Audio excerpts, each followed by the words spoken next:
Buenas tardes a todos y a todas. En nombre del Ministerio de las Culturas y el Gobierno de la provincia de Neuquén, queremos agradecerles por la confianza a los tres. Si bien Nico es compañero nuestro de trabajo, el equipo que han hecho ustedes con las demás personas que integran el proyecto de este libro, y que tengan confianza en nosotros para hacer esta presentación, traerles el mensaje de nuestro ministro y el de nuestro equipo propio de patrimonio, que nosotros habíamos creado un jueves cada 15 días, presentaciones de investigaciones en el Centro Cultural Alberdi. Lo habíamos empezado a hacer con profesionales de la paleontología, de la arqueología, y bueno, hoy desde la historia y la economía, ustedes hacen esta presentación y la verdad que nos enorgullece como ministerio y como compañeros de trabajo de Nicolás formar parte de esta presentación. Así que agradecidos, buenas tardes, muchos éxitos con este libro que ya está siendo pedido, nos han pedido que lo reenviemos, así que hay buenos augurios. Como decía Carlos, la verdad que es un placer enorme reunirnos en estas circunstancias excepcionales. Y bueno, no hay nada más que palabras de agradecimiento a todos ustedes por tomarse un tiempo de este sábado, de las ocupaciones que tienen y compartir un momento de debate, discusión sobre algo que tenemos tan presente y que forma parte de nuestra cotidianidad como son las ciudades de la Norpatagonia.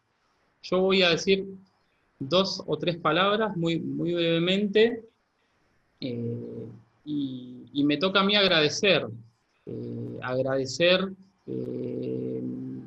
esta empresa, que es una empresa colectiva, que es el producto de muchos años de trabajo, que nos ha dado muchas gratificaciones. Este rompecabezas urbano, de alguna manera, trata de, como dice el título, de emular eso, ¿no? Son diferentes piezas que cada una de los investigadores hemos ido tratando de armar, sin tener, a veces con una totalidad que está en permanente mutación. Bueno, ¿cuáles son los principales agradecimientos? A la Universidad Nacional del Comahue, naturalmente, a la Universidad Nacional de Río Negro, a las diferentes casas de altos estudios que albergan a los diferentes investigadores e investigadoras, a la Facultad de Economía y Administración. Agradecemos a Mariela, su presencia hoy acá y todo el apoyo institucional. Es decir, este proyecto no podría haberse desarrollado si no fuera por la convergencia y los esfuerzos de innumerables instituciones y de diferentes proyectos de investigación que se han llevado a cabo. Los más importantes, bueno, Joaquín después y Fernando nos hablarán un poco de ello, son el proyecto que tiene sede en la Universidad Nacional del Comahue, que es el de segregación residencial en ciudades intermedias, a través del estudio de caso de la ciudad de Neuquén, y el que tiene, el que dirige Fernando, que es el estudio de victimización, que ya es un estudio que tiene sus buenos años, y de percepción de la inseguridad en la ciudad de Cipolletti, ¿sí? Por otro lado también, no está de más mencionar y agradecer los diferentes aportes y esfuerzos que realiza el IPEX, unidad ejecutora de doble pertenencia de la Universidad del Comahue y del CONICET.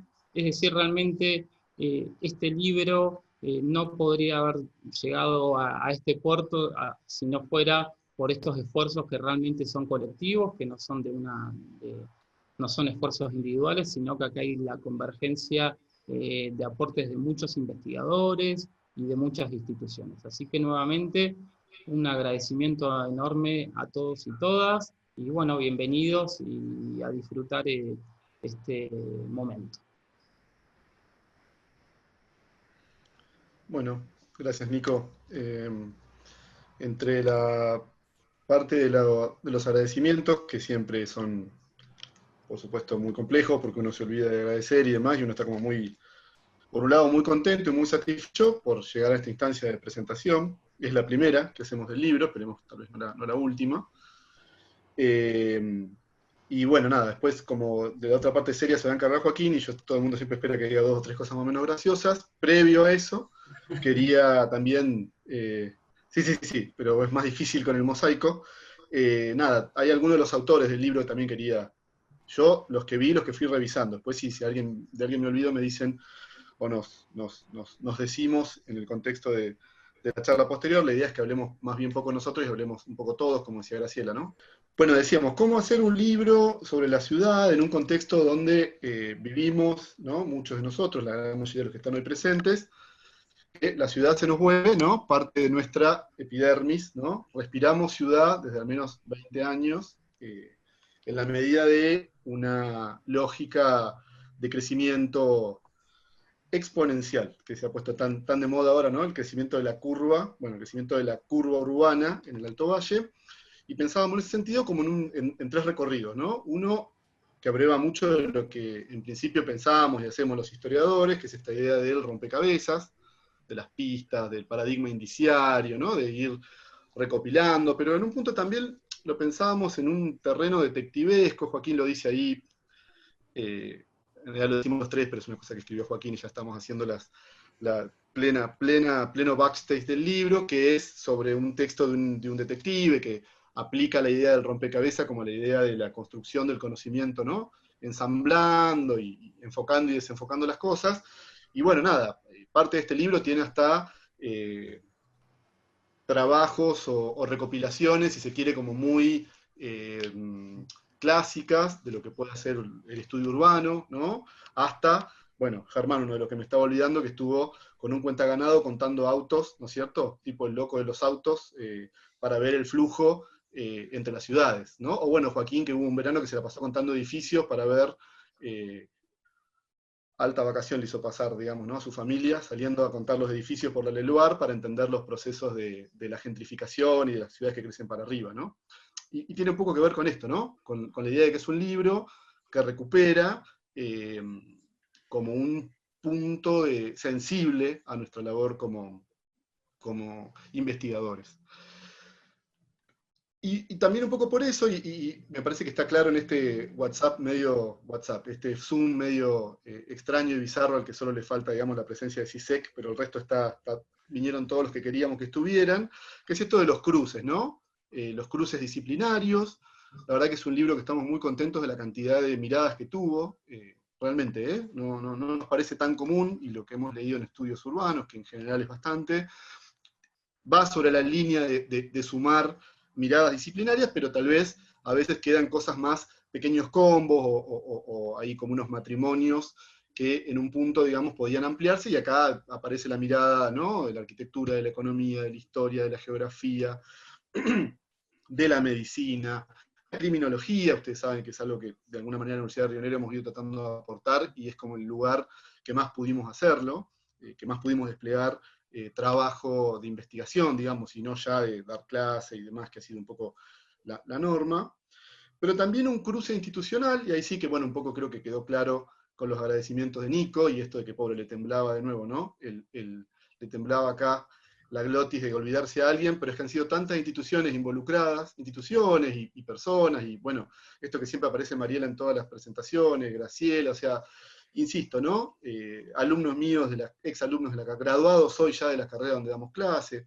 Ese cruce nos parece importante, nos parece relevante, nos parece fundamental, y nos parece que tiene que haber mucho más de eso en los próximos meses, conforme transitemos, ¿no? Tanto estos últimos episodios de la crisis sanitaria como la post-crisis y todo esto que estamos hablando, sin construir una especie de gigantesco guiso donde sumemos pequeñas cositas, ¿no? Y pequeños cachos de lo que podamos sumar, va a ser complicado. Y también, y no quería dejar de señalarlo porque me parece muy importante este libro, algo que nos complicó mucho hacerlo, pero nos generó mucha satisfacción a posteriori, que son los cruces de estilos. Es un libro que tiene textos muy académicos, y está la norma APA, ¿no? Y el sueño húmedo de Joaquín, digamos, todos los autores nuevos, qué sé yo, pero también aparece luego un texto que recopila la experiencia de la revista de la cooperativa CALF, y todos los que fuimos nacidos y criados, encontramos en esas fotos parte de, ¿no?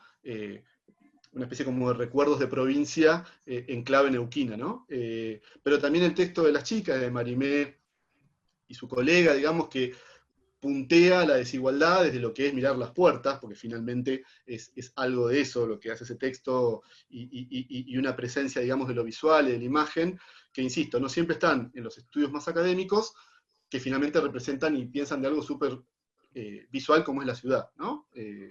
O sea que esa idea de cruces nos parece como muy lograda, no digo en tanto muy lograda si salió bien, pero muy importante haberlo intentado hacer y vamos a intentarlo, intentarlo varias veces, ¿no? Andar andando solo por andar. Y después la idea de viaje, es interesante eso, e insisto, ¿no? Para mí tiene mucho que ver con este derrotero y con algunas de las cosas que piensa y que va a comentar Joaquín en los próximos minutos, porque es esto de cómo recorrer ese artefacto cultural finalmente cuasi perfecto y a la vez absolutamente demencial, como es, ¿no? Agolparse, apiñarse miles y miles de personas en muchos menos kilómetros cuadrados, ¿no? Cómo nos ha recorrido, es un viaje que en tanto y en cuanto la ciudad que pensamos nosotros podemos verlo desde, si ustedes quieren, digamos, el fin del feudalismo, y sin embargo hoy aparece prácticamente, ¿no? en entredicho, como decíamos en el videíto, o hackeada por esta lógica de el aglomerado, ¿no? Se vuelve como una especie de tenedor libre para el coronavirus y somos como absolutamente, digamos, víctimas de nuestro propio deseo de juntarnos. Con lo cual, ese viaje y esas como estaciones que va a tener la ciudad, nos parecía relevante, al menos pensarlas para la Nor Patagonia, insisto, un espacio donde la ciudad ha tenido como muchas transformaciones, ¿no? Esto de, ¿te acordás? Pensar que esto era Barda, bueno, ahora no es Barda, ahora es la pequeña Dubái, y no, ahora va a ser, y así, ¿no es cierto?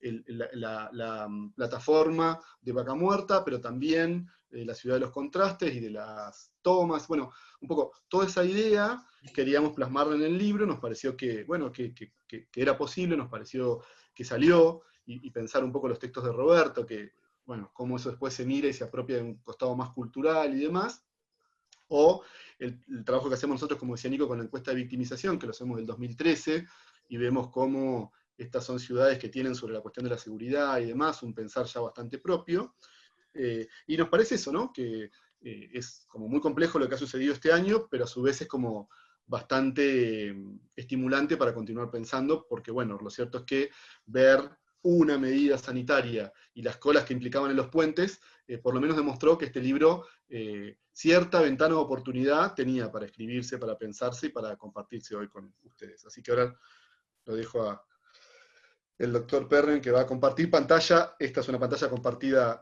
fidedignamente. Bueno, me tocó bailar con la más fea, tratar de ver esto del impacto de la pandemia en nuestras ciudades.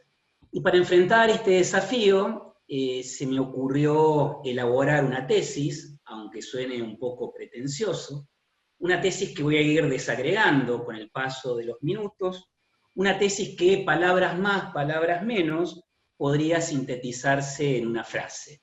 La epidemia volvió visible lo que para la inmensa mayoría era invisible, o que era visible solo para un puñado de especialistas.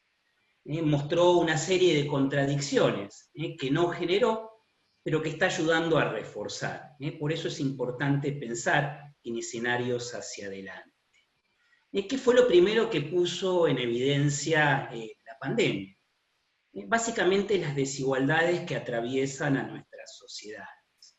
Es la prueba palmaria de esas asimetrías que viene generando el capitalismo contemporáneo, ese que comenzó en la década de los 70, de la mano de los procesos de neoliberalización, urbanización y financiarización del capital.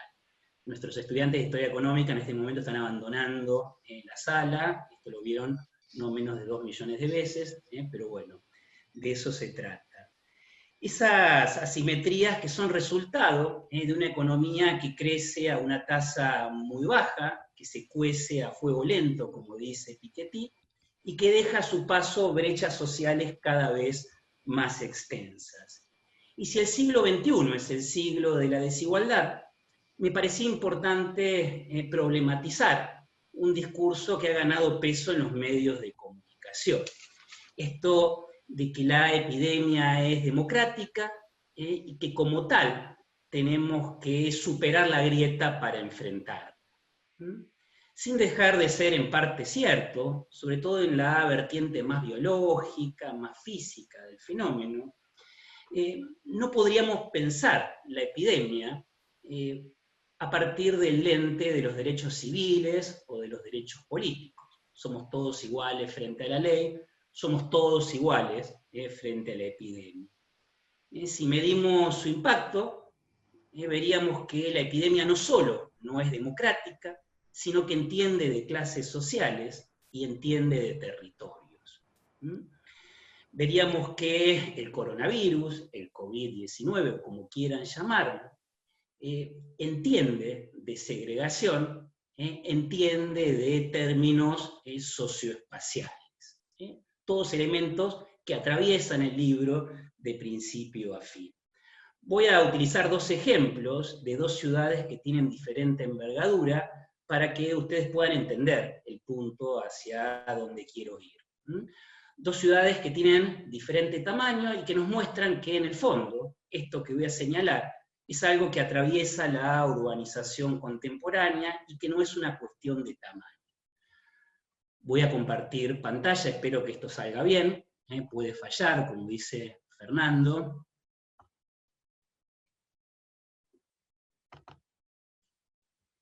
¿Se ve bien?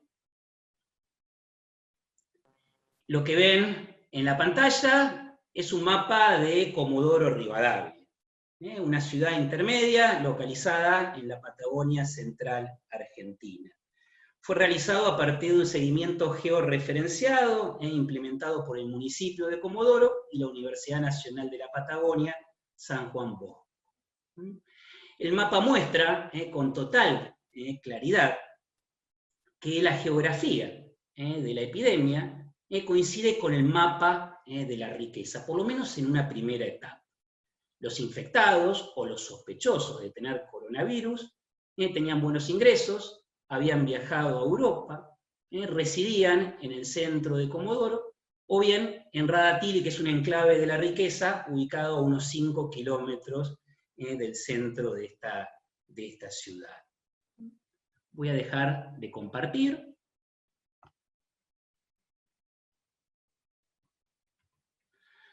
Ahora bien, aunque las sospechas de coronavirus se concentran en las áreas más consolidadas de nuestras ciudades, los efectos más dramáticos los vemos en la periferia.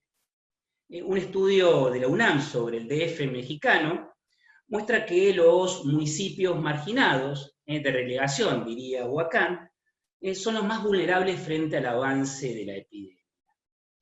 Tanto porque no pueden respetar la distancia social, por hacinamiento, como por verse impactados por el parate de la economía.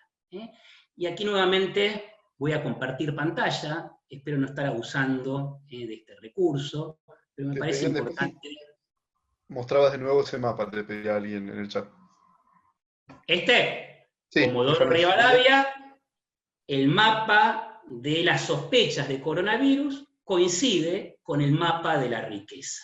El centro y hacia el sur, Radatili, un enclave de la riqueza ubicado a unos 5 kilómetros del centro de Comodoro.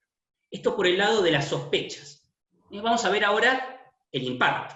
¿Dónde está pegando el coronavirus?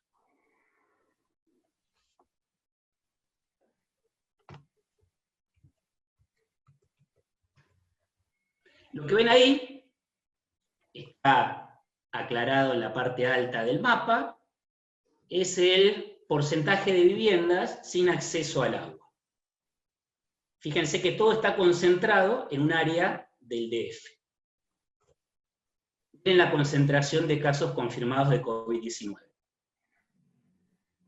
Son mapas que se espejan, se sobreimprimen, son prácticamente iguales.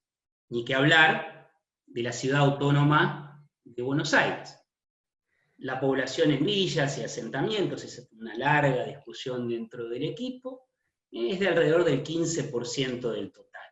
La cantidad de nuevos casos, de alrededor del 50%. Vemos cómo claramente el impacto en las villas, asentamientos, está claramente sobrerepresentado.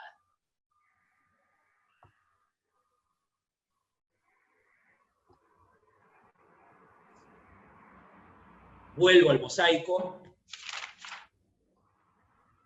Esta socialización del virus, esto de abandonar su faceta más biológica, nos da pie para profundizar en torno a las urbanizaciones contemporáneas, muchas veces puestas en el banquillo de los acusados. Pero lejos de hacer leña del árbol caído, me interesa pensarlas en términos contradictorios, con sus luces y con sus sombras. Y esto queda a la vista con uno de los temas fetiches de los estudios urbanos, el de la densidad. Un tema que nos demandó meses y meses de trabajo dentro del equipo poder entenderlo en toda su dimensión. La aglomeración de población es quizás el vector clave en la transmisión de enfermedades. De ahí que se asocie de manera muy natural urbanización y epidemias, que sean términos intercambiables, muchas veces pensados como las dos caras de una misma moneda. La peste negra en el siglo XIV, la fiebre amarilla en el siglo XIX, la gripe española en 1918. Y con cada una de estas crisis sanitarias emerge la tentación de abandonar la ciudad, de irse al campo, como si en el campo no hubieran enfermedades y como si en nuestras ciudades no estuvieran avanzando sobre el campo. Basta con preguntarle a un chacarero sobre este tema. Pero la densidad, además de colaborar en la transmisión de enfermedades, permite que haya una economía de escala, una economía de aglomeración, que permite resolver buena parte de los desafíos que enfrentamos como sociedades modernas.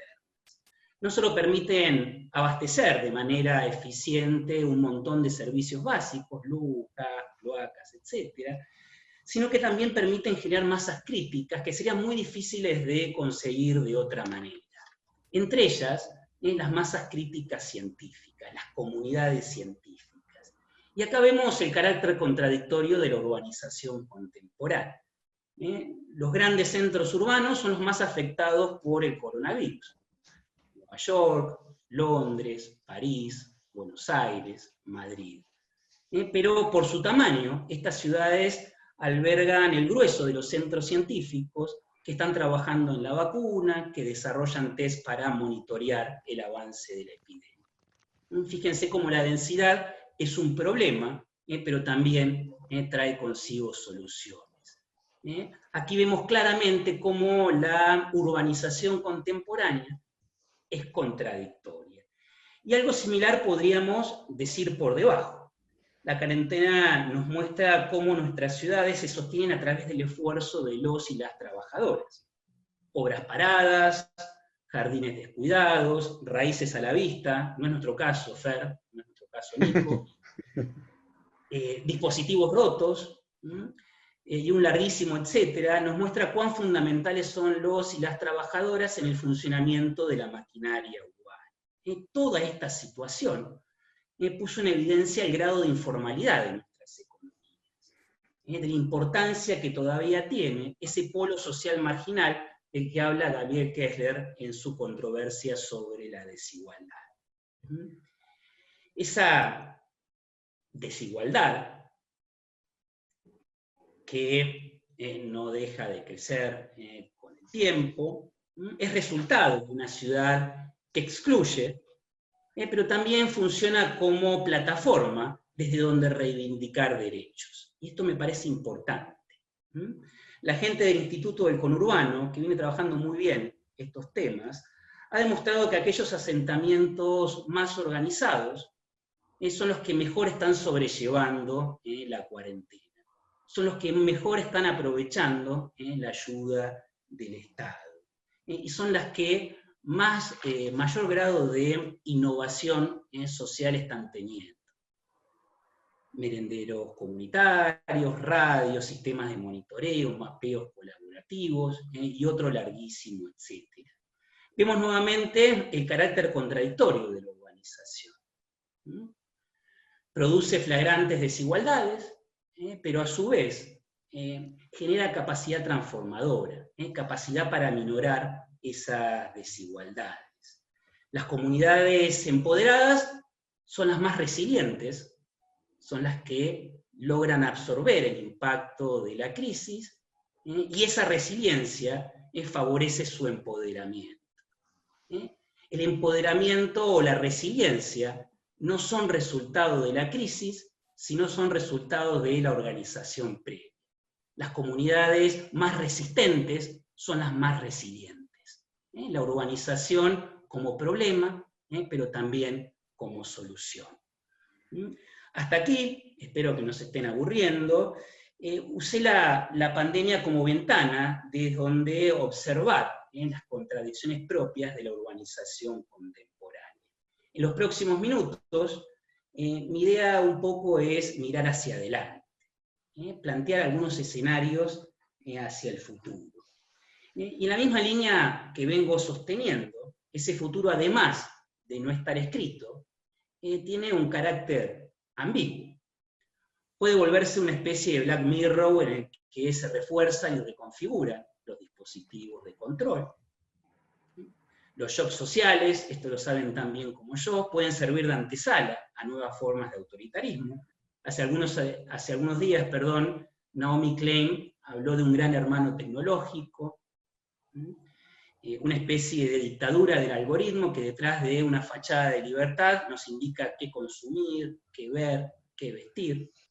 ¿No? Como dijo Fernando en una columna hace unos pocos días, podríamos asistir a la caverna de Platón del siglo XXI. No se olviden que con las epidemias del siglo XIX vino el urbanismo moderno, un urbanismo que separa las clases sociales, y que vuelve a nuestras ciudades organismos totalmente polarizados. Pero esta coyuntura también nos permite, o puede funcionar como oportunidad, para llenar de contenido a ese significante vacío que llamamos derecho a la ciudad. Y me parece que esta es la apuesta hacia adelante, la gran apuesta hacia adelante. Puede que este presente interrumpido nos dé la oportunidad de pensar las ciudades de cara al siglo XXI, o por lo menos poder diseccionar cuáles son los mecanismos que están reproduciendo e intensificando la desigualdad. Claro que esto no es una tarea sencilla, y puede que detrás de propuestas interesantes y hasta seductoras se oculte la segregación.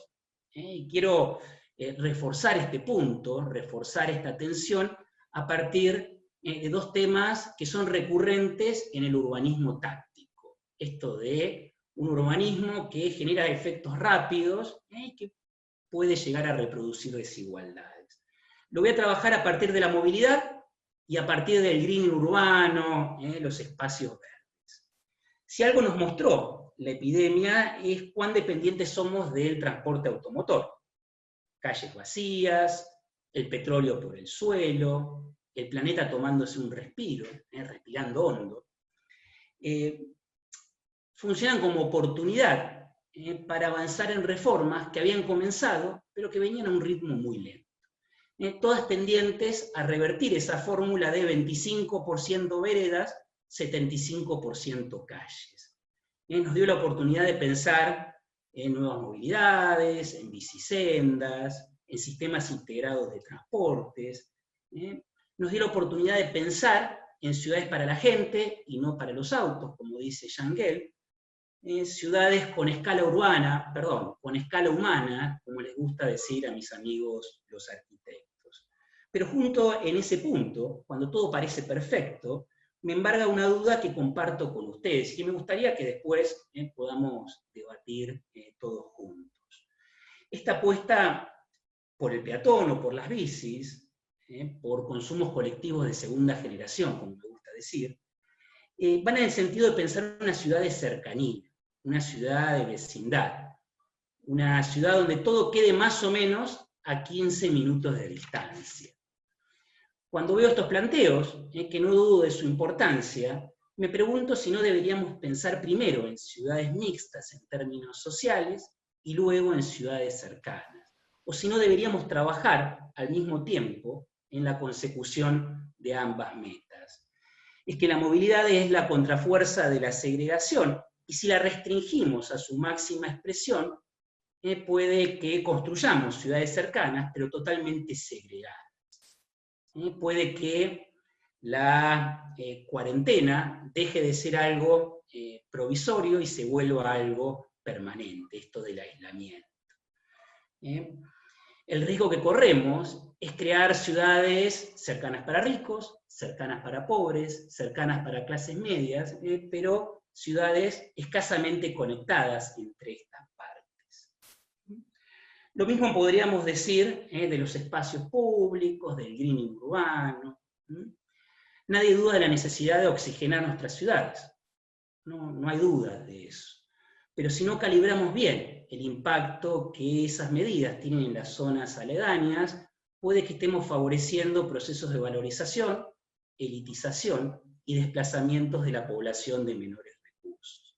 Eso lo vimos en el corredor del lugar Dr. Ramón, y eso probablemente lo veamos con el reciclamiento de la U9. Los ejemplos son infinitos, cada ciudad los tiene en abundancia, pero todos conducen a un mismo sitio, una ciudad injusta, con áreas socialmente homogéneas, escasamente conectadas entre sí. De ahí la importancia de acompañar el urbanismo táctico, este urbanismo efectista, con una profunda reforma urbana. Uno que vaya en el sentido de poner en valor uno de los pocos bienes que todavía no fue mercantilizado, la tierra pública. Una tierra que en el caso de Neuquén fue sometida a un proceso de remate en los últimos años. 50 hectáreas de localización céntrica en los últimos 10 años.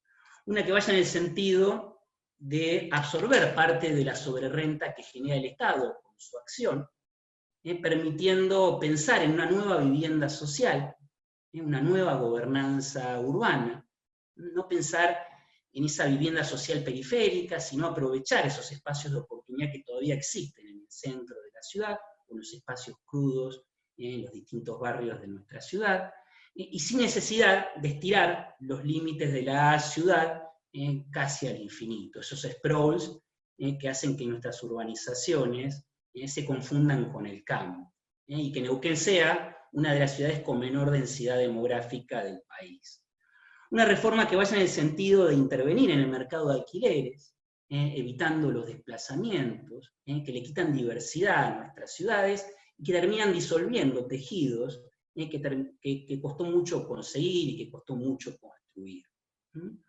A partir de estas transformaciones, que solo estoy aventurando y que me gustaría compartir con ustedes y que las podamos debatir, no solo estaríamos llenando de contenido el derecho a la ciudad, sino que estaríamos acortando distancias físicas y sociales a la vez. Esta me parece que es una buena utopía para el siglo XXI. Me parece que es una buena utopía para este mundo post-pandemia.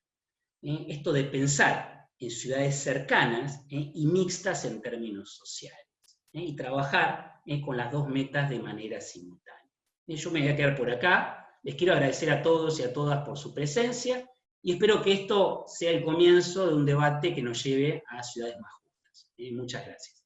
Bueno, habilitamos el debate, el intercambio de ideas.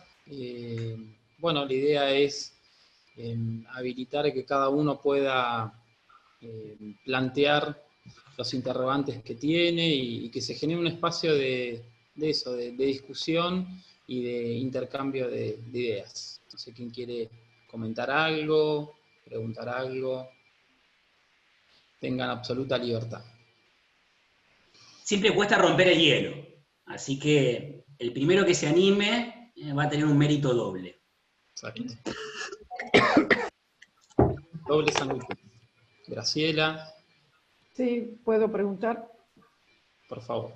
Por supuesto. Bueno, no, yo quería saber, muy buena esta presentación, muy de compartir, comparto totalmente lo que has expuesto.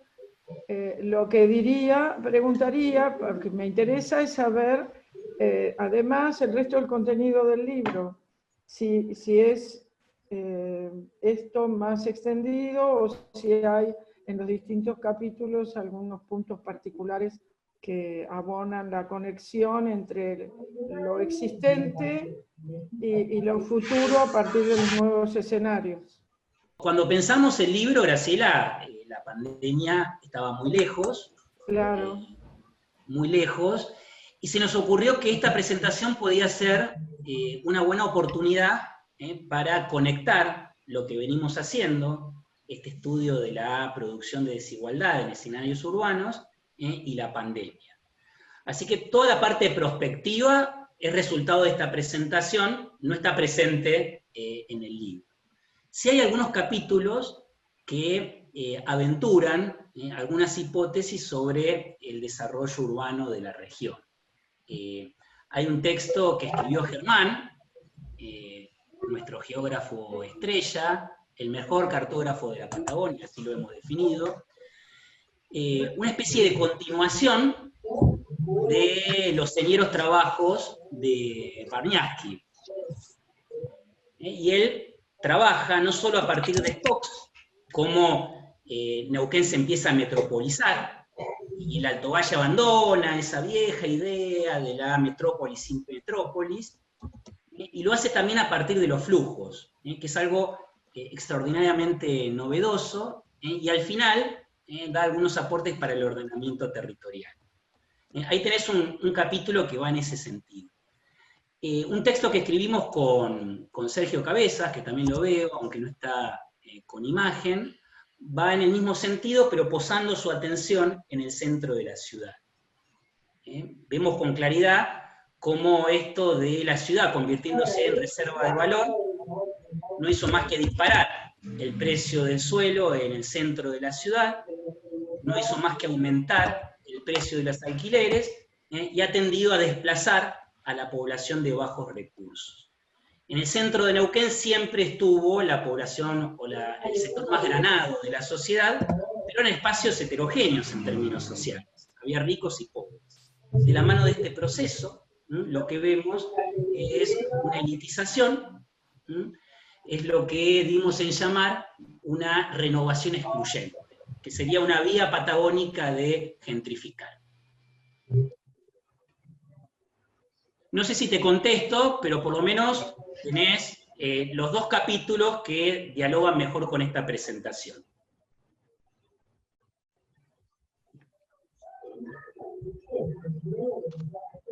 Sí, perfecto. Era una inquietud para ubicarme en el conjunto del rompecabezas. Lo bueno que tiene este libro, Graciela, y se los digo a todos, es que está disponible en formato digital, solo con entrar al sitio de la editorial de la Universidad Nacional de Río Negro.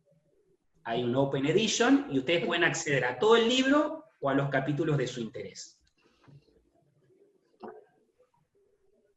¿Sí puedo? Pero... Bueno, un gusto escucharles.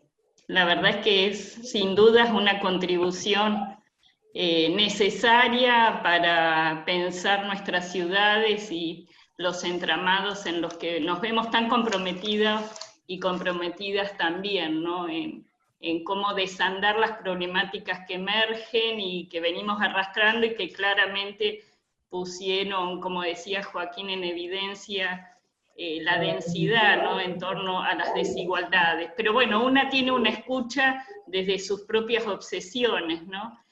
Y yo pensaba, bueno, ¿cómo pensar estos entramados que vos destacabas en relación a los nuevos contextos, en relación a la pandemia, y el tema de volver a esta lógica de circulación de la vecindad? Y yo pensaba por ahí más preocupada desde los estudios agrarios, cómo puso en evidencia también otros posibles circuitos del aprovisionamiento de alimentos, claramente estamos como instalando otras prácticas en relación al acceso a consumos de la alimentación. No solo tiene que ver, creo yo, con esta desigualdad en torno a lo habitacional, sino cómo comemos, qué comemos y quiénes nos ofrecen los alimentos, ¿no? Y me parece que los circuitos de la economía social y el aprovisionamiento en torno a los circuitos de la vecindad claramente ponen como en jaque otras lógicas de consumo que claramente se habían naturalizado, creo yo, desde los 90, que tienen que ver con los hipermercados, los shopping, digamos, estamos pensando con otras lógicas de circulación del abastecimiento. Y por otro lado, también en sintonía con cómo pensar en formas de nuevas normalidades post-pandémicas, me parece que el tema de esto, de la economía social, del lugar que deberían tener prioritarios, las ferias y demás, como ese lugar de valoración en términos de consumo, y como también la tierra disponible, pensarla en términos no solo de lo habitacional, sino también para la producción de pequeña escala de alimentos frescos, ¿no? Y que no sea como una lógica a la cual nos habituamos ver tierras irrigadas destinadas a la producción en las que se instalan empresas de servicios petroleros, y volver como a reflexionar acerca de los usos tan desiguales, acerca, como vos decías, de la tierra pública o incluso de la privada, pero con capacidad productiva, ¿no? Gracias, Vero. Impecable, como siempre. Con Vero tenemos un instituto en común, y ese instituto está trabajando en la producción de la desigualdad. Tenemos un CUBE, y todas estas discusiones me parece que vienen a enriquecer ese proyecto. Yo quisiera decir algo, Joaquín. Adriana, bienvenida, otra de las autoras. ¿Cómo están? No, lo que quería decir con relación me gusta compartir esto porque es un pensamiento que tengo desde el principio, casi, cuando se empezaron a liberar, a permitir algunas actividades, que es algo que yo todavía no puedo entender, y yo creo que en realidad la colonización de nuestras formas de pensar el consumo están muy institucionalizadas, yo creo que también incluso en los que nos gobiernan, porque yo todavía no puedo entender por qué las ferias hoy, aún hoy, no están permitidas, las ferias vecinales, ¿cuál es la diferencia con ir a un gran supermercado? Cuando una feria puede ser abierta, incluso en Plotier, se había pensado que sea en el predio donde se hace la feria de Plotier, el festival, digamos, anual, o sea que puede haber mucha distancia, y nadie puede explicar, yo no lo puedo entender, por qué eso no sucede. Cuando hay un montón de familias que viven de estas ferias de manera semanal, que no tienen resto, sin embargo, todavía no están autorizadas. Es algo inexplicable. Y te dicen que es la economía de cercanía, pero la verdad que esas ferias realmente funcionan como una economía de cercanía, por lo menos acá en Plotier es muy importante, y sin embargo no están autorizadas. Yo la verdad que no lo entiendo. Solo quería decir eso, y bueno, agradecer tu presentación en relación al capítulo nuestro con Rodrigo, no sé si está por ahí. Nosotros trabajamos el tema de San Martín de los Andes, que es una situación extrema de desigualdad, en donde se asocia al turismo la posibilidad de la generación, digamos, de que en la ciudad, de alguna manera la gente circula, consume, y cuando nosotros hicimos el estudio, en ese momento San Martín ya tenía 14 countries, algunos de ellos con más de 1000 hectáreas, que son ciudades en sí mismas, y que la mayoría de ellos, si ustedes ven el mapa que nosotros incluimos, están en la periferia, y avanzan sobre el parque. Entonces, y avanzan sobre los bienes comunes, o sea, sobre el bosque. Alguien, cuando vos ves por qué eso sucede, en realidad es porque la normativa en general, por lo menos en el municipio de San Martín de los Andes, el que hace ciudad es el desarrollador.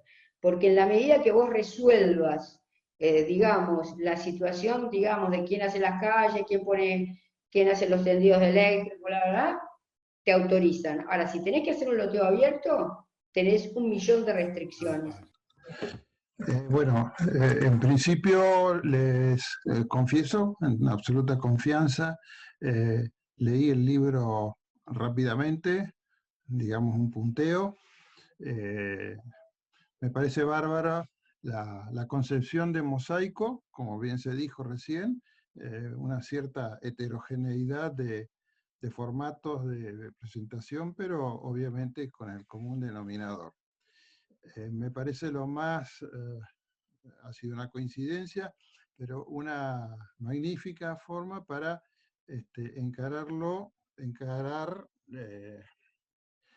el debate, los análisis, con este nuevo protagonista que es la pandemia. Como se dijo, creo que fuiste vos, Joaquín, no recuerdo bien, es una ventana, es una oportunidad para repensar. Creo que es repensar y reivindicar cuestiones que uno cree convenientes, algunas para de alguna manera morigerar o detener o invertir procesos viciosos, defectuosos, no queridos, y paralelamente también para potenciar objetivos, imágenes o bondades, si se quiere, de habitabilidad perdidas. Para no dispersar, hay un tema que yo le agradezco a Adriana Otero porque recién ella puso algunas dudas sobre esta cuestión que ha parecido mágica. Lógico, estamos en un momento difícil y a veces uno se enamora de ciertas propuestas. No es porque las propuestas sean malas o improvisadas, pero tampoco hay que caer en simplificaciones. Esto es concretamente la propuesta de la ciudad de cercanía. Eso vos hablaste recién, Joaquín. No vamos a hacer mala onda, pero no alcanza, ojo, no alcanza. Metámosla dentro de las virtudes, los objetivos, las imágenes deseadas, que formen parte de la ciudad deseada, pero no se agotan. Porque como están planteados, no es nuevo esta propuesta. Y en general tiene que ver con un modelo de ciudad consolidada, la cual se la quiere mejorar o detener algunas cuestiones por demás conflictivas.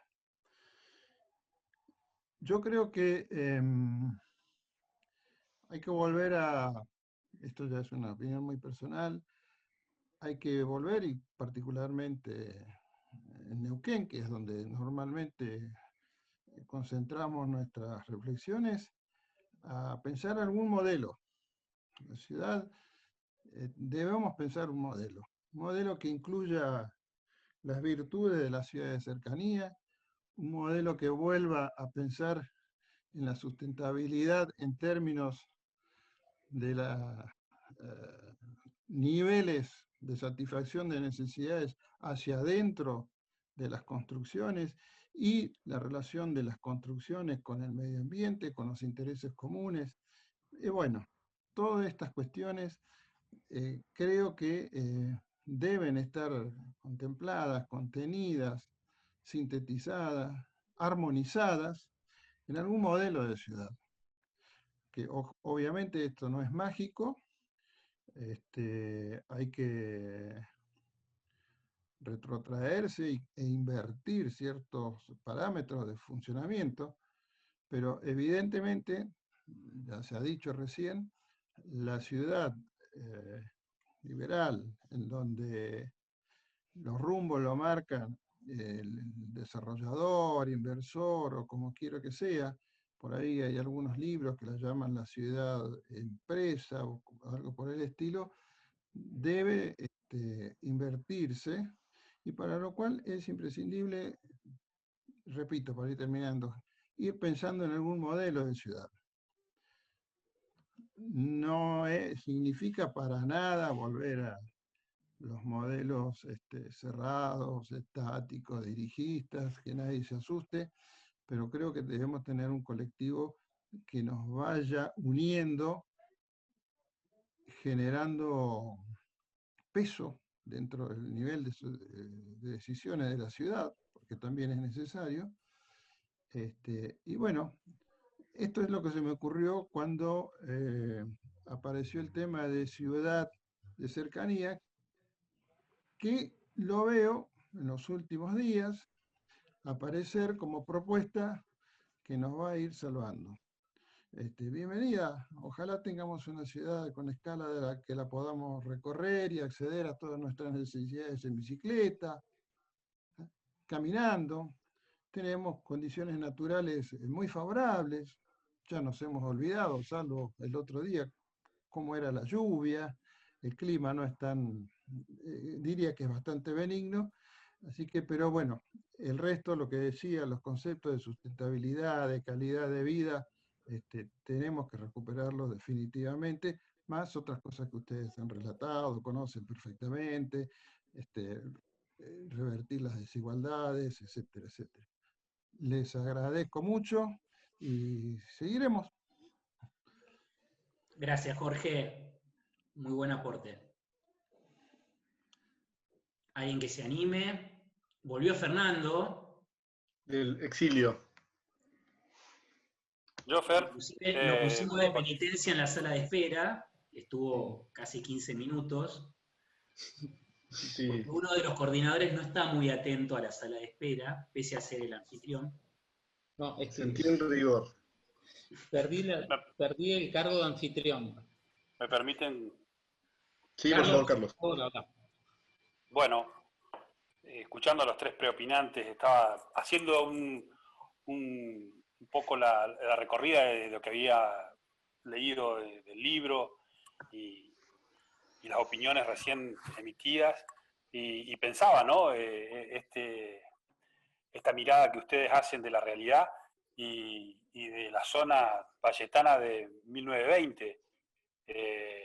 No por casualidad se hicieron los canales de riego. Ustedes imagínense que nuestro Neuquén, de Neuquén Capital hacia Arroyito, se irrigaba con el canal de Arroyito justamente, se irriga ahora, pero el comienzo fue con un sistema de bombeos allí en donde está piscicultura ahora en Plotier. Hasta allí llegó el barco a vapor con las máquinas, y allí bajaron las máquinas en 1908, que es un trabajo que también estamos haciendo con Nicolás, para darle valor a ese sitio. En 1908 se puso en marcha un sistema de riego. Esto no era como lo vemos ahora nosotros, no habían chacras, era todo un desierto, arenales.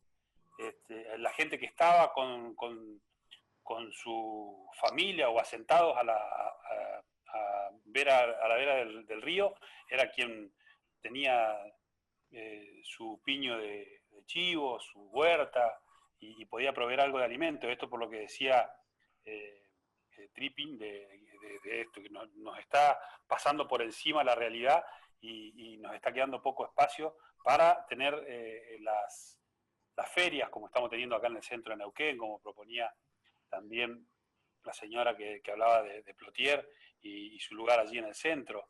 Entonces se me ocurría pensar en ese Neuquén, el de 1920, el canal de riego que nace aquí nomás, en el dique Cordero, y llega hasta Villa Regina. Imagínense ese Neuquén y este que han relevado ustedes y lo han trasladado con las desigualdades al libro, que lo agradezco, los felicito, un gran aporte para los que nos gusta mantener viva la historia de nuestra zona, porque nos ayuda también a repensar, y yo creo que también habría que sugerírselo a los gobiernos locales, así como han hablado de Villa de Angostura, de San Martín, bueno, todo el núcleo Plaza Huíncul, Cutralcó, Neuquén, Plotier.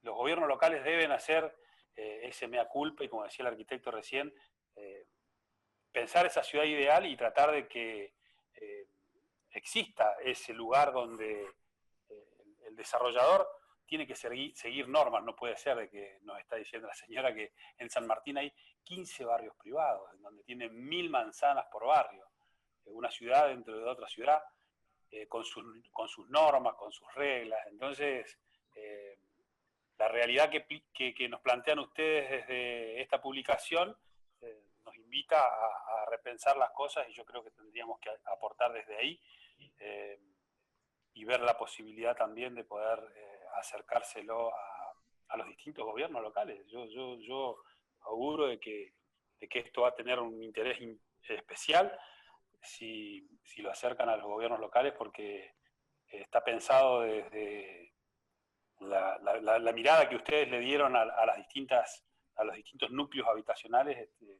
Está buena, es muy, muy buena, porque plantea nuestra realidad y es muy distinta a la que seguramente pensaron quienes pretendieron desarrollar de otra manera, ¿no?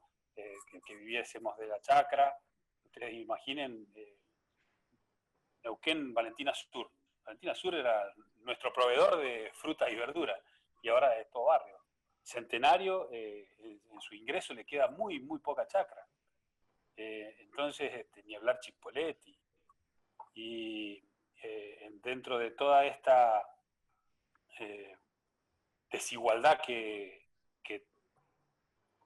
notablemente uno recorre hoy, mientras hicimos una atención de una denuncia de hallazgo de fósiles en La Barda, y mientras veníamos para acá, le decía, agarramos la calle, creo que ustedes hicieron el núcleo de Neuquén Capital, fue Avenida del Trabajador, y me vine por ahí, pensando en lo que decía el libro, y qué realidad distinta cuando uno se viene desde ese oeste hacia el centro neuquino y presta atención.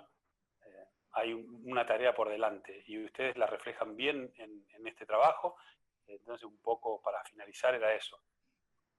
Habiendo conocido por lo que nos dejan los libros, el Neuquén de 1920, el de hoy, con este trabajo refleja muy bien esa desigualdad, y creo que nos queda un trabajo a los que pretendemos que la cosa funcione con igualdades, que esto habría que acercárselo como propuesta a los gobiernos locales, que ellos conozcan de este trabajo y que apliquen lo que tengan que aplicar para que se achiquen esas desigualdades. Así que muchísimas gracias por la presentación, por la invitación. La verdad que ha sido enriquecedor el libro y este momento. Gracias, Carlos.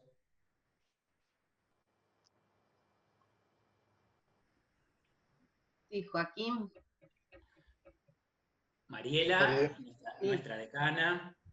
¿Qué tal? Buenas tardes a todos. Infaltable. Bueno, felicitaciones. Realmente un tema muy interesante y muy importante, ¿no? Para nuestra región, para nuestras ciudades, las ciudades de nuestra región. Y en el sentido en que comentaba Carlos y Jorge también, pensaba yo en qué posibilidades o cómo hacer el nexo para que quienes tienen que gestionar, quienes tienen que diseñar políticas públicas, puedan, o mejor dicho, se asesoren o cuenten con estos estudios como este u otros, ¿no?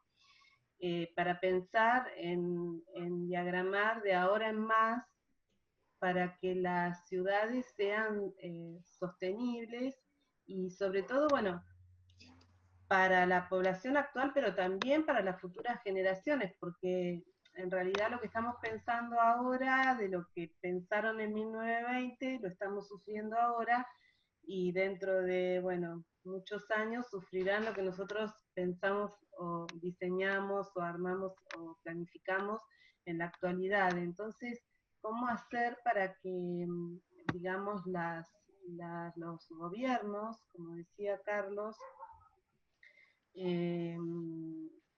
tomen en cuenta estas recomendaciones? Eso, hay posibilidades, ustedes que están en estos temas tan importantes, es una pregunta porque me parece sumamente importante que podamos desde la universidad, desde las universidades, digamos, hacer propuestas y que, bueno, sean consideradas a la hora de planificar.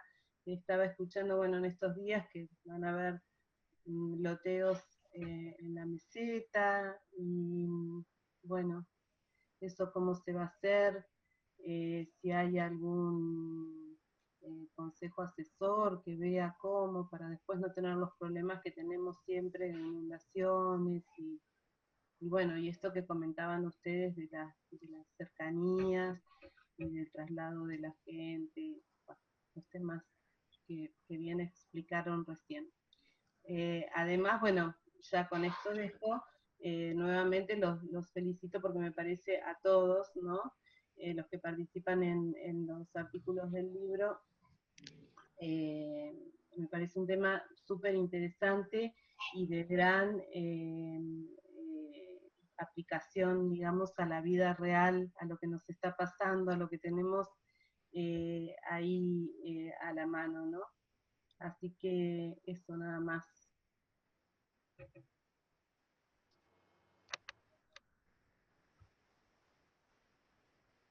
Gracias, Mariela. Nos está costando. No sé si vos querés hablar algo, Fer. Sí, bueno, cuesta, pero hay algunas líneas, y es verdad que yo creo que ahí la lógica es de trabajar con los gobiernos locales. Los intendentes buscan muchas veces que, no sé, dicho académicamente, que les tiren una onda. Después sí, hay líneas de trabajo. La Universidad de Río Negro tiene lo que llamamos programa de trabajo social, que es, digamos, una instancia que tienen que tener todos los chicos, chicos y chicas antes de recibirse, y la gran mayoría son con municipalidades. El año pasado fueron todas con municipalidades, y el anteaño con la Secretaría de Seguridad de Neuquén. Pero después muchas veces sí, o sea, prima la lógica de la foto. Alguno de esos programas de trabajo social se cayó porque no llegábamos. O sea, el apartado administrativo iba más tardío que la foto que se quería sacar X funcionario y se mancó.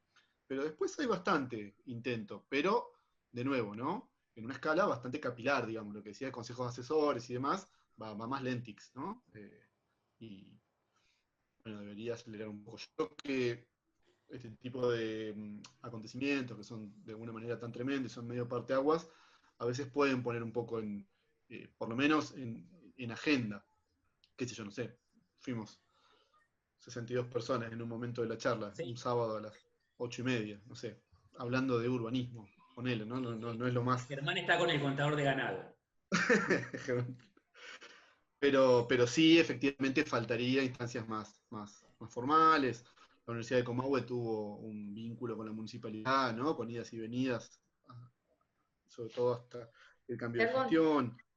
Sí, quería proponerte algo. Yo creo que también hay otras formas, como acá hay algunos de nosotros y también está José Luis Guerra, o sea, y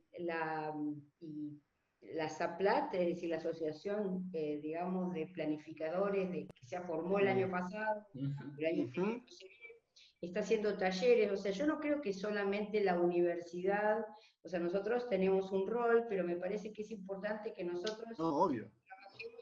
no digo que no a los gobiernos locales, pero me parece bueno también tener instancias colectivas, Sí, sí. interdisciplinarias, donde nosotros podamos de alguna manera cruzar las experiencias de los que están en el día a día, ¿no? De hacer la ciudad, en los municipios, los técnicos, darle, o sea, también participar de esto, dar lugar a estos espacios, porque me parece que tenemos miradas que pueden construir cosas, o sea, de una manera mucho más integral, ¿no? Incluso porque también hay disciplinas distintas que están participando en la asociación o en la sociedad, y eso está muy bueno, que no, es algo como bastante nuevo. El objetivo es ese, es generar un documento que ayude al ordenamiento territorial para nuestra zona. Así que creo que ese también es otro canal por ahí para Mariela que preguntaba. Sí, sí, es como digo yo, es como una especie de guiso, que hay que seguir sumando cosas por ahora y darle visos de... Lo que sí para mí, yo pensaba, en un proyecto de extensión en el informe, ¿no?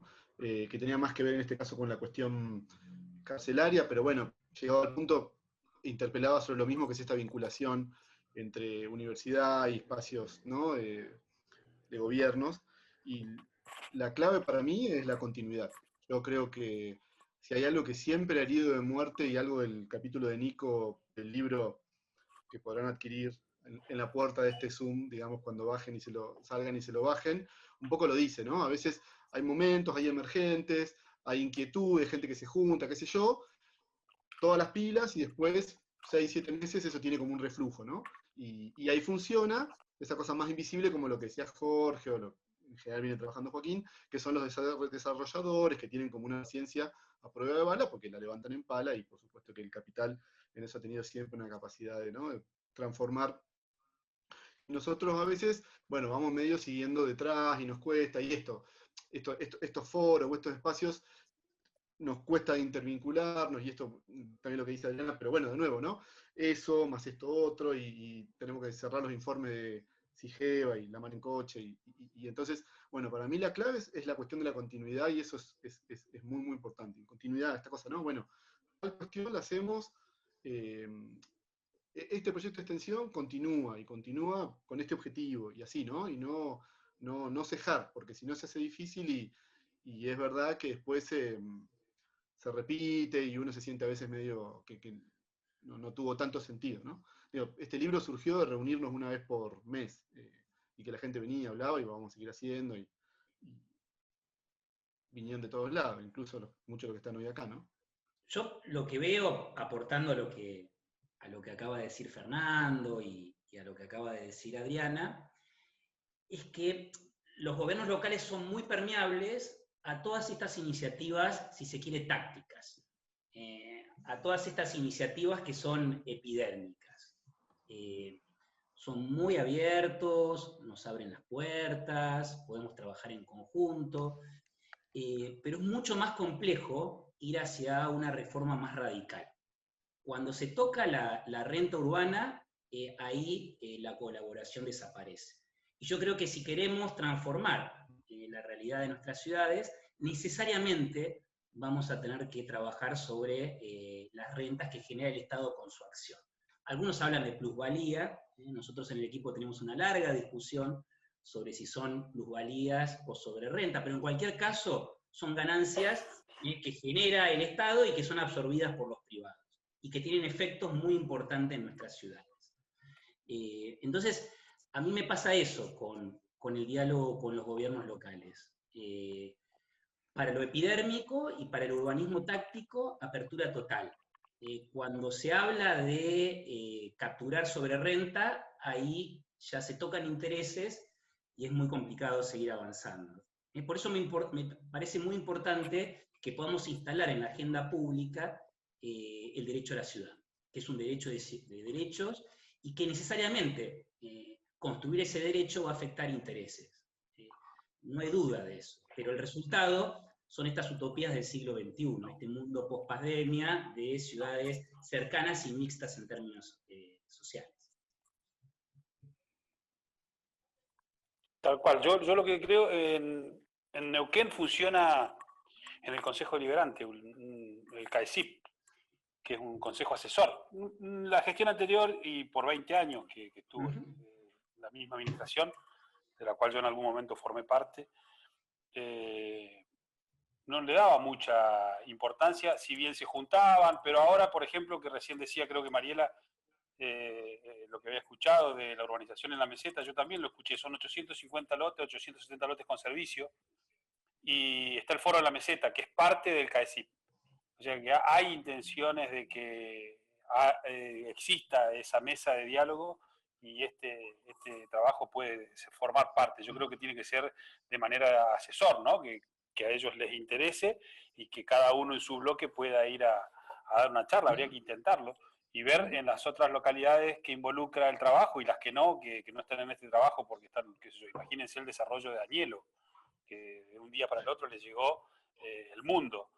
Entonces, ir pensando desde este trabajo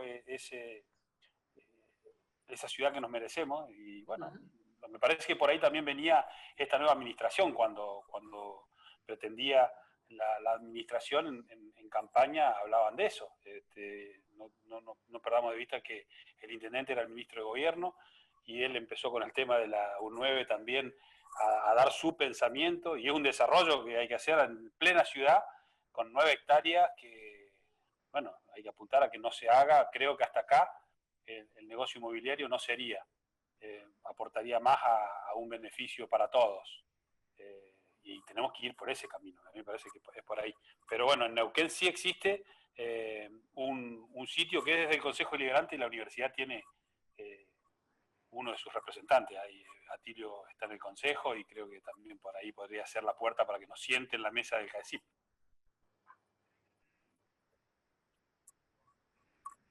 Graciela quería comentar algo, y ya iríamos redondeando la velada sumera. Siempre tan correcto, simplemente, Nico. Simplemente decir 2 cosas.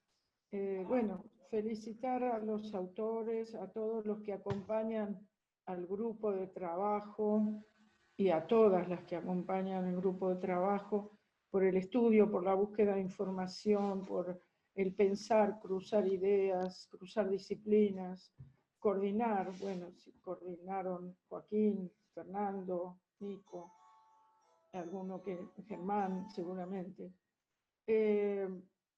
Lo importante es la información de recursos humanos que estos proyectos que convergen en esta obra significan en lo institucional y en la producción y en la carrera de cada uno. Quisiera poner un concepto que me parece que en esto de combinar la ciudad de cercanía con 2 cuestiones.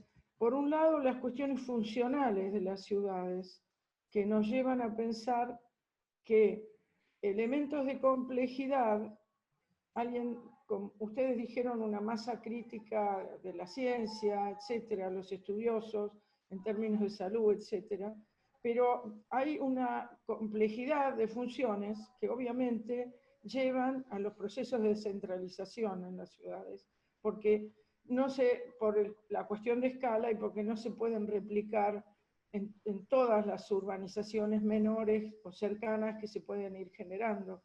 O sea que la metropolización es un proceso bastante irreversible en algún sentido. Lo que habría que pensar que esa metropolización sea lo más ordenada posible, con una división del trabajo razonable, de las actividades, que permita una movilidad también más o menos ordenada en el desplazamiento de los grupos humanos para evitar atolladeros, problemas de complejidad de tráfico, de uso del tiempo, que es algo que todos venimos observando en los procesos de metropolización, ¿verdad? Y que ahora se agravan con esto de que la densificación termina cruzándose con el tema de la enfermedad. Es un poco irreversible que la complejidad no lleve a la metropolización, sobre todo en algunos servicios más calificados, como pueden ser de salud, o los de educación superior, o algunos otros de abastecimiento, etcétera, o de administración. Eso era una de las cuestiones. Y la otra, que tiene que ver con la última parte, los aportes de Carlos, los aportes de los que están pensando en la propuesta de política, lo mismo que señaló Adriana, o vos mismo, Mariela, esa preocupación por transferir el conocimiento generado para que sea apropiado, y más allá de la urbanización táctica, o de la otra expresión que era, bueno, no recuerdo ahora, lo tomé nota porque me pareció muy agradable, decir, bueno, sí, aprendemos, intercambiamos ideas, pero cuando llega el momento de decidir, la renta urbana está por encima, ¿no? Porque hay propietarios atrás. Señalar esto, en estos procesos de la formulación de política post-pandemia, el tema de la urbanización de barrios que están carentes de regularización de tierras, de dotación de servicios básicos, se impone como prioridad.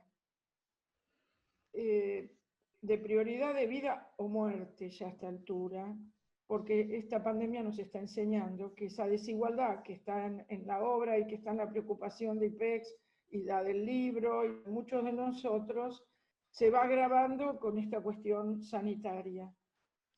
Pero una cosa que es fundamental, que además de los estudiosos y de los políticos, estén los protagonistas que viven en esos lugares, porque hoy están poniendo el cuerpo ante la tensión de la pandemia, de sus comedores, de sus merenderos, dando consejos, tratando de cooperar a que la gente obedezca las normas mínimas sanitarias, y que la salida de esto va a requerir que esos referentes de movimientos sociales sean incorporados.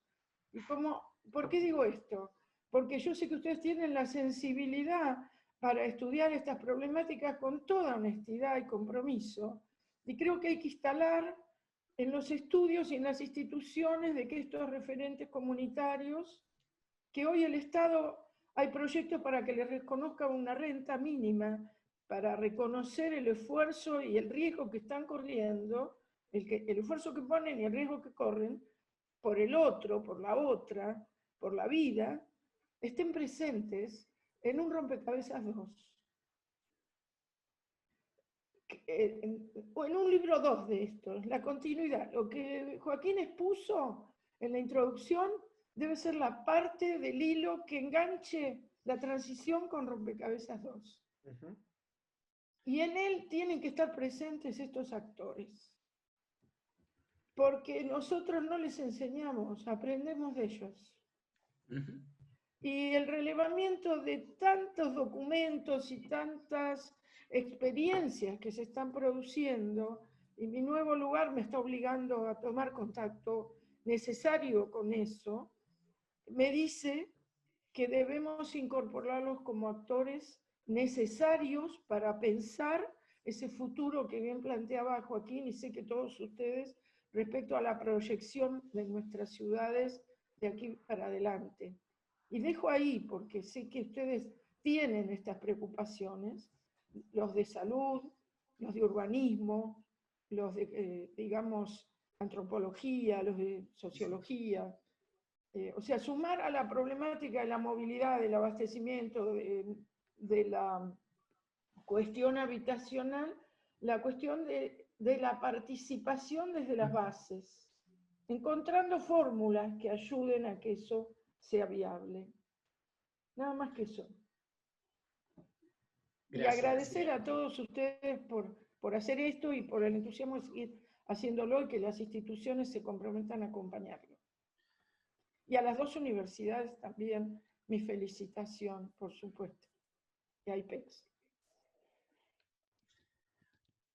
La idea que tenemos desde el instituto es justamente hacer conversatorios donde crucemos conocimientos académicos con conocimientos desde el territorio. Nos sacaste la palabra de la boca, Graciela. Hace 10 días hablamos de eso con... Sí, sí. Es como que nos diste pie para anunciar esto. Con Vero estamos pensando en un ciclo de conversaciones que incluyan a referentes del territorio, para hacer finalmente esto de las ecologías de saberes, ¿no? Sí, y que es la además, única vía para construir conocimiento denso sobre lo social.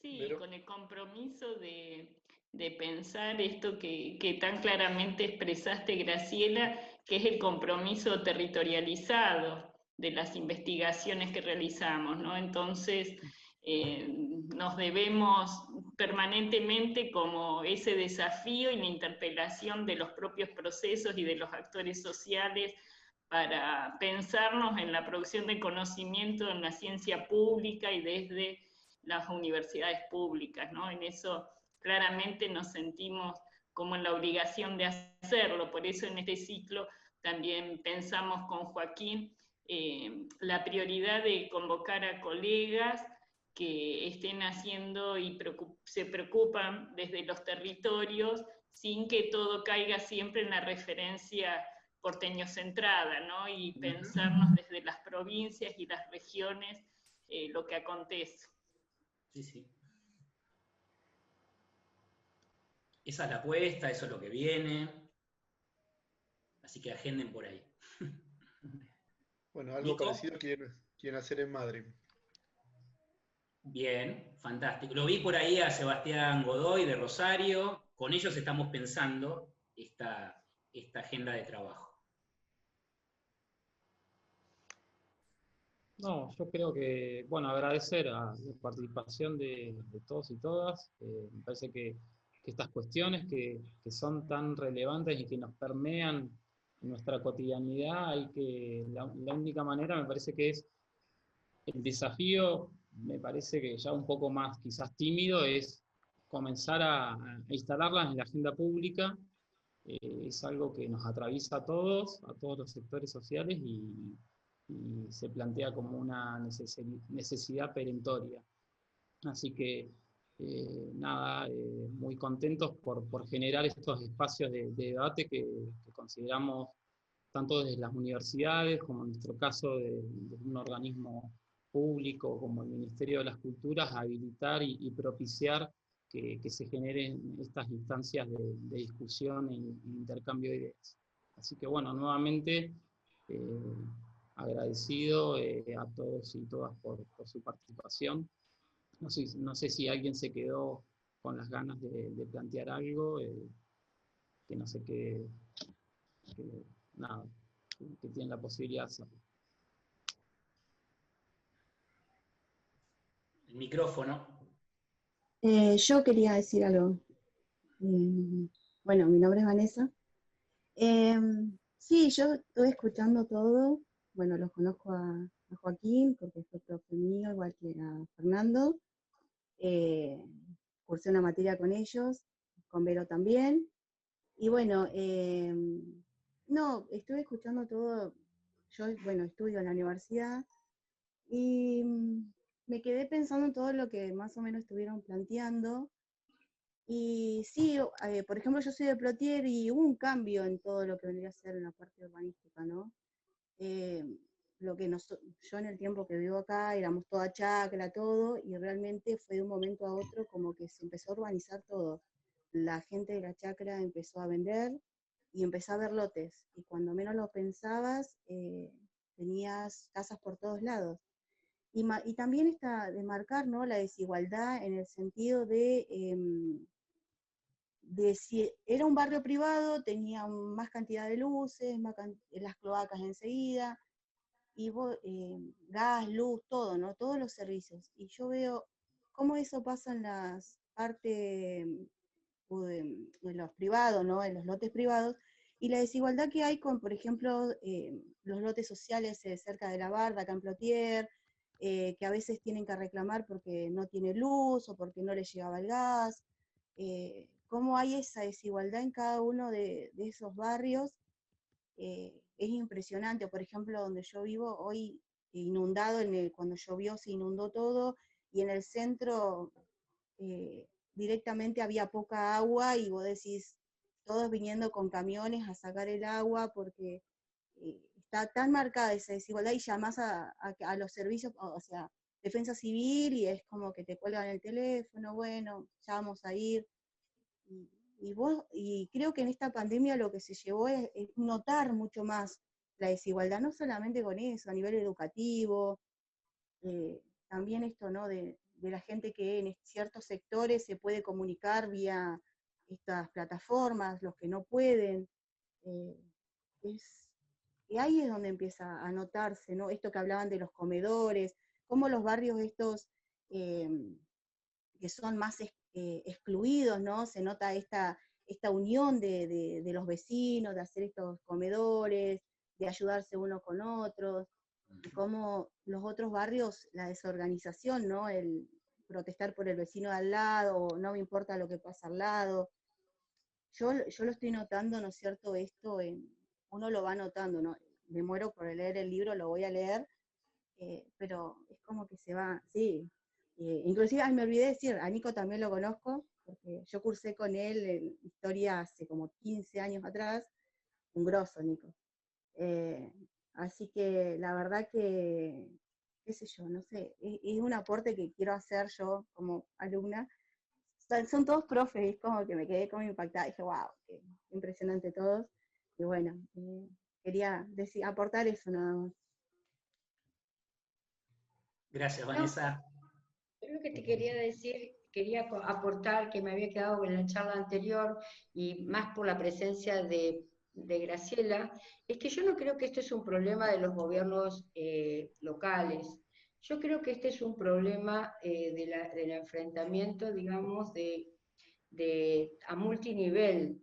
Y hace unos años, para los que conocen a Eduardo Rece, estuvimos a punto de tener una ley de ordenamiento territorial a nivel Argentina, sin embargo se quedó en la puerta de la Casa Rosada. Y esto quiere decir que tenemos que tener muy claro que más allá de los gobiernos y del color político de los gobiernos, hay ciertos grupos importantes que hacen lobby ante este tipo, digamos, de instrumentos que nos ayudarían a las provincias y obviamente también a las localidades, porque no se soluciona, o sea, yo creo que se solucionan cosas de distinta característica según la escala, pero nosotros, si lo que le falta a la Argentina es una ley que de alguna manera, un instrumento normativo que de alguna manera le ponga freno a situaciones a las que en todos los casos estamos llegando el día después. Las mejores tierras productivas las hemos perdido en Centenario, en Frontier, o sea, sí, es una historia que ya fue. Entonces la pregunta es, ¿cómo hacemos nosotros? Y por eso yo decía lo de Zaplat, porque necesitamos tener una acción mucho más proactiva, porque pasan los años y la ley de ordenamiento solamente la tienen 2 provincias. Entonces la pregunta es, tenemos que entender, o sea, me parece que hay que hacer lobby también para el tipo de cosas que todos queremos, ¿no es cierto? Es decir, que el acceso a la tierra, que los grupos puedan tener algún nivel de límite. Quería dejar de decir eso más que nada para los alumnos. No es un problema solamente de los gobiernos locales. Por favor, necesitamos actuar a multinivel. Eso, nada más que eso. Bueno. Nico. Bueno, nuevamente, vamos cerrando. No sé, Joaquín, Fernando, no sé si quieren dar sus palabras finales. No, agradecer. Muchas gracias y de nuevo, ¿no? Sábado, casi las 9 de la noche, estamos con esto, es impresionante. A mí siempre Derecho a la ciudad, ordenamiento territorial, desigualdades. Una buena manera de terminar el día. Bueno. Araceli, un beso, que hace mucho que no te veo. Araceli, Lina también, del proyecto de investigación, que no la saludamos. Sí, claro. Mucha gente. Ahí. Pasamos lista, Fer. Están todos. Roberto, Mariné, Emilia, Laura, bueno, chicos, gracias a todos. Todos y todas. Muchas gracias. Muchas gracias.